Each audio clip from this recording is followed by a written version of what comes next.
Hello बच्चों, let's read this question. This question says that the integer n for which limit extends to 0 cos x minus 1 multiplied by cos x minus e की power x upon x की power n is infinite non-zero number is. हमें चार options given है, इसमें से हमें एक option correct करना है. The key concept for this question is that cos x का एक्सपेंशन हमारे पास क्या होता है, 1 minus x square by 2 factorial plus x की power 4 by 4 factorial minus up to so on. और e की पावर x का एक्सपेंशन हमारे पास क्या होता है, 1 plus x plus x square by 2 factorial plus x cube by 3 factorial up to so on.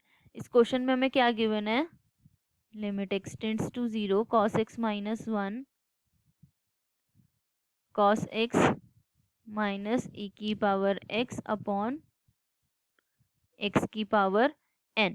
सबसे पहले इस क्वेश्चन में क्या हमें समझ में आ रहा है, कि हम इस cos x को और e की पावर x को एक्सपेंड कर दें. तो करते हैं 1 minus x square by 2 factorial plus x की power 4 by 4 factorial minus up to so on minus 1. अब cos x को फिर से एक्सपेंड करेंगे, 1 minus x square by 2 factorial plus x की power 4 by 4 factorial up to so on minus e की power x को expand करेंगे, 1 plus x square by 2 factorial plus x cube by 3 factorial up to so on. और denominator में क्या है हमारे पास, x की पावर n. अब ये 1 से 1 कैंसिल हो जाएगा, इस 1 से ये वाला 1 कैंसिल हो जाएगा, बचेगा क्या हमारे पास,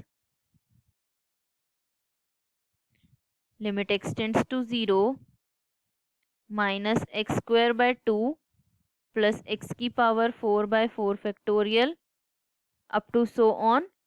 और दूसरी ब्रैकेट हमारे पास क्या है, माइनस, सबसे पहले यहाँ पे हम सबसे छोटी पावर ऑफ x लिखेंगे. सबसे छोटी पावर हमारे पास क्या है, x.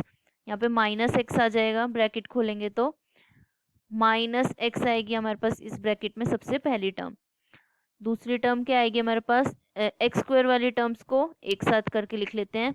ये क्या बन जाएगा, minus x square by 2 factorial minus x square by 2 factorial minus 2x square by 2 factorial बन जाएगा हमारे पास.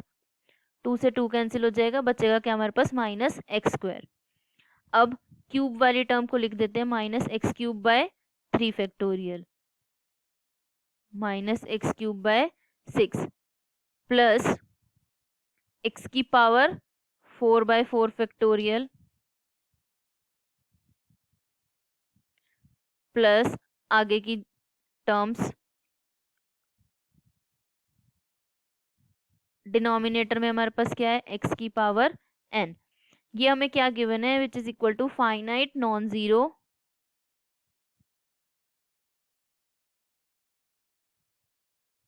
Finite and non zero number. अब क्या करेंगे, ये भी हमें ये भी हमें किसके इक्वल गिवन था, फाइनाइट नॉन जीरो नंबर के इक्वल गिवन है ये हमें. अब क्या करेंगे, यहाँ पे हम limit x tends to 0 minus x square by 2, इसको मल्टीप्लाई करेंगे इस माइनस एक्स से. क्या बन जाएगा हमारे पास, माइनस माइनस प्लस एक्स की पावर 3 बन जाएगी डिवाइडेड बाय 2 प्लस एक्स की पावर 4, इसको मल्टीप्लाई करेंगे इससे, माइनस माइनस प्लस हो जाएगा, एक्स की power 4 by 2 plus up to so on क्या लिख देते हैं,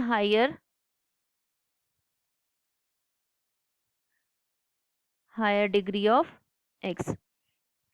और अपॉन में क्या है हमारे पास, एक्स की पावर n. ये हमें फिर से किसके इक्वल गिवन है, फाइनाइट नॉन जीरो नंबर के इक्वल गिवन है. जब भी हमें ऐसा कभी आ जाए हमारे पास कि हमें फाइनाइट नॉन जीरो नंबर को, जब भी हमारे पास कहीं पे हमें दिखे फाइनाइट नॉन जीरो नंबर, तो हम सबसे पहले क्या करते हैं, मिनिमम डिग्री को देखते हैं। यहाँ पे मिनिमम डिग्री हमारे पास क्या है, एक्स क्यूब। तो इसको कॉमन ले लेते हैं, कॉमन लेके देखते हैं हमारे पास क्या बचेगा। एक्स क्यूब को हमने यहाँ पे कॉमन ले लिया, बचा क्या, 1/2, लिमिट एक्स टेंड्स टू 0 हमारे पास एज इट इज रहेगा। एक्स क्यूब को मिनिमम डिग्री हमारे पास है एक्स क्यूब, एक्स क्यूब को कॉमन ले लिया, बचा क्या 1/2, यहाँ पे क्या बचा x/2 up to so on divided by x की पावर n। ये भी हमें किसके इक्वल गिवन है, फाइनाइट नॉन जीरो नंबर।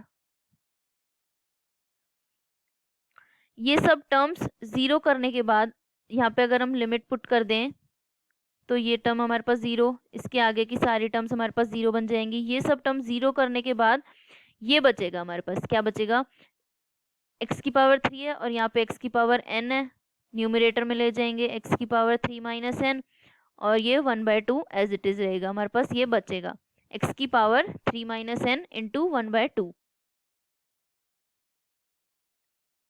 ये बचेगा हमारे पास। अगर हम यहाँ पे n ग्रेटर देन 3 ले, n अगर ग्रेटर देन 3 है, मान लो 4 है, तो 3 माइनस 4 -1, x कहाँ जाएगा, डिनोमिनेटर में आ जाएगा, और लिमिट लगाने पर इसकी वैल्यू क्या बन जाएगी, इन्फिनिटी बन जाएगी इसकी वैल्यू। और अगर हम n लेस देन 3 लेते हैं, n लेस देन 3 लेके देखते हैं, 3 माइनस 2 1, x की पावर 1, लिमिट लगाएंगे, हमारे पास क्या बन जाएगा 0,